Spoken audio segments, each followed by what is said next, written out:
ఆ తల్లి గొప్పతనం ఎక్కడుందంటే, దుర్గా అని ఒక ఆయన ఆర్తితో అన్నాడు.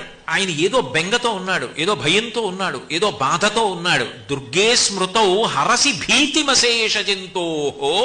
ఎవరో ఒకరికి కాదుట, అశేష ఎన్ని కోటాను కోట్ల మంది అయినా కానివ్వండి, నమ్మి దుర్గా అమ్మా అన్నాడు అనుకోండి, అలా అన్నటువంటి వాళ్ళు ఎన్ని కోటాను కోట్ల మంది అయినా సరే వాళ్ళ యొక్క భీతిని, భయాన్ని ఆమె తీసేస్తుందిట.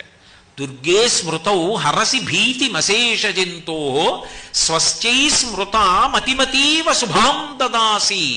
ఆయనకేం కష్టం లేదు, ఆయన సుఖంగా ఉన్నాడు, హాయిగా ఉన్నాడు. ఆయన అమ్మని తలుచుకోకుండా ఉండడు. అందుకని ప్రతిరోజు అవకాశం ఉన్నప్పుడల్లా అమ్మా దుర్గా దుర్గా దుర్గా అంటూ ఉంటాడు. అప్పుడు ఏం చేస్తుందంటే మంచి బుద్ధినిస్తుందిట. ఇవ్వడమే కాదు, ఆయన కీర్తివంతుడు కావడానికి ఆయన యందు